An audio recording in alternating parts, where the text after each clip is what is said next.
जय श्री राम साथियों। आम आदमी पार्टी के नेता और दिल्ली के मुख्यमंत्री अरविंद केजरीवाल जी को राउस एवेन्यू कोर्ट ने 14 दिनों की जेल में भेज दिया है तिहाड़ में।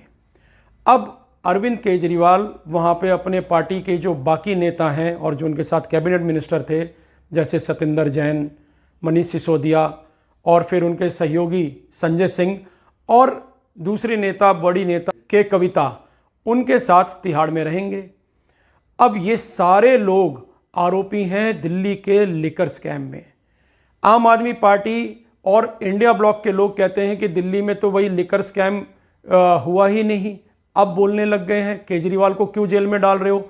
लेकिन वही इंडिया ब्लॉक के जो कांग्रेस है, जो मुख्य पार्टी है वहां पे इंडिया ब्लॉक की, उसके जो अब वर्तमान में जो ट्रेजरर हैं, उन्होंने अजय माकन, उन्होंने पहले क्या बोला था, ये देखिए। लिकर स्कैम सीधे सीधे अब यह एस्टैब्लिश हो गया है कि कम से कम 100 करोड़ की रिश्वत ली गई है, कम से कम 100 करोड़ की रिश्वत। अजय माकन साफ तौर पे बोल रहे हैं कि दिल्ली के अंदर लिकर स्कैम हुआ और इसके अंदर आम आदमी पार्टी पूरी तरह से लिप्त है और अरविंद केजरीवाल जी के संरक्षण में यह लिकर स्कैम किया गया। अब किस बात को माना जाए? तब क्या अजय माकन ने या कांग्रेस पार्टी ने यह आधिकारिक बयान नहीं दिया था? और आज अगर इंडिया गठबंधन बन गया, मोदी जी को हराने के लिए यही कांग्रेस पार्टी उसी आरोपी केजरीवाल को बचाने के लिए दिल्ली के रामलीला मैदान में एक बड़ी रैली करती है। वो कहती है कि दिल्ली में लोकतंत्र खतरे में आ गया क्योंकि अरविंद केजरीवाल अरेस्ट हो गए। अरे भाई, कांग्रेस पार्टी इतनी कंफ्यूज्ड क्यों है? एक तरफ आप लोग डिमांड कर रहे थे कि केजरीवाल को अरेस्ट करो, उसको कर क्यों नहीं रहे?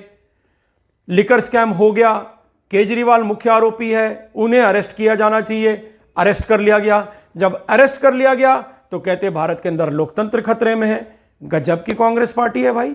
इनके इसी कंफ्यूज माइंडसेट की वजह से जो है ना, भारत के लोग अब इन पे विश्वास नहीं करते। इनको अपना स्टैंड क्लियर करना चाहिए। Either they are standing with Arvind Kejriwal, और अगर वो केजरीवाल के साथ नहीं स्टैंड कर रहे तो अजय माकन को, अगर वो केजरीवाल के साथ स्टैंड नहीं कर रहे तो फिर वो बता दें। और अजय माकन जब बयान दे रहे थे तो उनको तो और आपने राज्यसभा में सांसद बना दिया इसके बाद, और ट्रेजरर भी घोषित कर दिया। हटा देना अजय माकन को, डिसोन करे कांग्रेस, उनको बोले कि अजय माकन ने जो डिमांड किया था वो गलत है। तब तो इनको ईडी बड़ी अच्छी नजर आ रही थी। आज इंडिया गठबंधन बन गया तो ईडी बुरी लग रही है, मोदी जी बुरे लग रहे हैं, सारी दुनिया में लोकतंत्र को खतरा नजर आ रहा है क्योंकि इनके नेताओं पे भी कार्रवाई होने लग रही है। खैर दोस्तों, कल जो इंडिया गठबंधन की रैली थी उससे पहले एक फोटो बहुत ज्यादा प्रचारित हुआ। कल्पना सोरेन जी, जो हेमंत सोरेन जी की वाइफ है, उनकी, और सुनीता केजरीवाल जी की, जो अरविंद केजरीवाल जी की वाइफ है, दोनों एक साथ मिले केजरीवाल जी के निवास स्थान पे, जिसको अमूमन लोग शीश महल भी कहते हैं। वहाँ दोनों मिले, उनके मिलते हुए की फोटो आई और बहुत सारे जो उनके पार्टी के फॉलोअर्स थे उन लोगों ने कहा कि देखिए ये कितना गलत हो रहा है इन दोनों महिलाओं के साथ। एनीवे, जब इंडिया गठबंधन की रैली थी वहाँ कल्पना सोरेन ने भी भाषण दिया है। मंच पे सारे इंडिया गठबंधन के नेता मौजूद थे और इन सबको लोकतंत्र आज खतरे में नजर आ रहा है जब केजरीवाल जेल में गए हैं। लेकिन जब हेमंत सोरेन जेल में गए तब तो किसी को खतरे में नहीं नजर आया लोकतंत्र। क्यों? झारखंड छोटा सा राज्य है, उससे कोई लाभ नहीं मिलता क्या आपको? हेमंत सोरेन के साथ ऐसा भेदभाव क्यों और केजरीवाल के साथ इतना प्यार क्यों? ये तो सारी दुनिया पूछ रही है।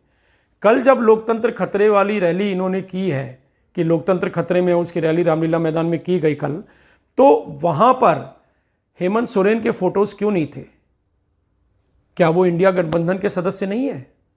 सिर्फ केजरीवाल के फोटो क्यों थे? और फिर बड़ी बात, केजरीवाल के फोटो को स्टेज के सामने से हटा क्यों दिया गया?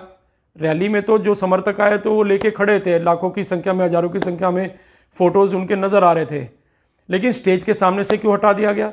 ये बताता है कि सिर्फ दिखाने के लिए इंडिया गठबंधन रैली कर रहा है, लेकिन वास्तव में इनके दिल नहीं मिले हुए। हर राज्य में देखिए, अब ममता बनर्जी का बयान आता है कि कांग्रेस से हमारा बंगाल में कोई समझौता नहीं है और कोई भी वोट कांग्रेस को दिया जाएगा तो उससे बेनिफिट बीजेपी को मिलेगा। लेकिन साथ ही साथ वो बोलते हैं कि लेकिन मैं इंडिया गठबंधन की सदस्य हूं। पंजाब के अंदर भगवंत मान क्या बोलते हैं कि कांग्रेस जैसी घटिया पार्टी कोई नहीं, और पंजाब में आपके साथ कोई समझौता नहीं होगा, हम आपके साथ कोई समझौता नहीं करेंगे, आपका समझौता होगा दिल्ली में तो जाके वहाँ पे आपकी, मतलब इतने अंतर विरोध के साथ ये लोग चल रहे हैं। यही हाल कश्मीर में देखने को मिल रहा है, यही हाल महाराष्ट्र में देखने को मिल रहा है। लेकिन फिर मोदी के नाम पे सब एक होके बोलेंगे कि नहीं, हम मोदी के खिलाफ हैं।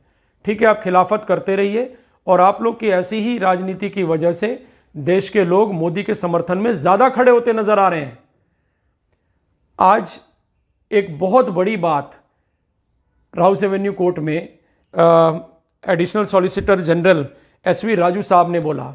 उन्होंने बोला कि केजरीवाल ईडी को बिल्कुल भी कॉपरेट नहीं कर रहे, और उन्होंने जो पासवर्ड मांगा था केजरीवाल के इलेक्ट्रॉनिक डिवाइसेस का, वो केजरीवाल दे नहीं रहे, तो जिसकी वजह से थोड़ी समस्या आ रही है आगे इन्वेस्टिगेशन में।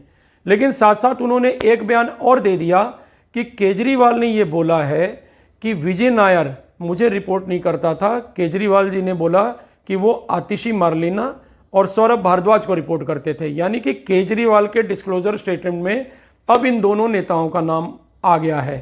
तो क्या अब ईडी इन दोनों नेताओं से बात करेगी? क्योंकि विजय नायर वो मुख्य अभियुक्त है जिसने ये सारा का सारा कॉन्स्पिरेसी को एक तरह से प्लान किया, और उनके माध्यम से पैसों का लेन देन भी हुआ, ऐसा कहा जाता है। और एक और ज़रूरी बात, ईडी ने कैलाश गहलोत जी को भी बुलाया था, जो दिल्ली के मंत्री हैं, उनको नोटिस दे के बुलाया, वो चले गए।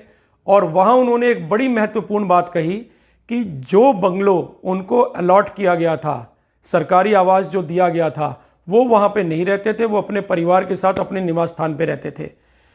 लेकिन उस बंगलो में जो व्यक्ति रहता था उसका नाम विजय नायर है। अब एक बड़ी बात, लिकर पॉलिसी का जो अभियुक्त है, लिकर स्कैम का जो अभियुक्त है विजय नायर, उसको सरकारी आवास में रहने क्यों दिया गया? उसको किसने आदेश दिया था कि वो वहाँ रह सकता है, और वो भी कैलाश गहलोत जी के आवास में?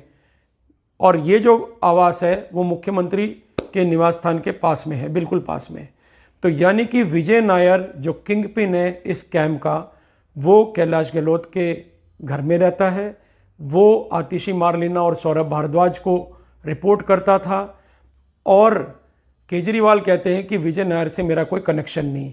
यानी कि क्या ऐसा तो नहीं कि केजरीवाल अपने आप को बचाने के लिए अब अपने बाकी पार्टी के लीडर्स पे सारा ठीकरा फोड़ रहे हैं, और जैसे ये जेल चले गए, अब हो सकता है आगे आने वाले दिनों में ईडी इनसे भी इन्वेस्टिगेट करे, और हो सकता है और भी बहुत सारे नेता जेल चले जाएं। खैर दोस्तों, चुनाव का समय है, इस तरह की जो बातें हैं ये बहुत ज़्यादा लोगों के अंदर इंटरेस्ट ला रही हैं। आम आदमी पार्टी और भारतीय जनता पार्टी के बीच में दिल्ली का चुनाव बहुत ही रोचक होता जा रहा है। आम आदमी पार्टी क्लेम कर रही है कि केजरीवाल के जेल जाने से उनको सिंपैथी मिल रही है, और जबकि भारतीय जनता पार्टी ये क्लेम कर रही है कि आम आदमी पार्टी अब पूरी तरह से ख़त्म हो जाएगी। लेकिन देखना होगा कि दिल्ली की जनता किसकी थ्योरी पे विश्वास करती है, किसका समर्थन करती है। दोस्तों, अगर आपको आज मेरा ये वीडियो पसंद आया हो तो आप इसे ज़रूर लाइक करें, और हमारे चैनल भारत मांगे जवाब को सब्सक्राइब करें। जय हिंद, जय भारत, जय श्री राम।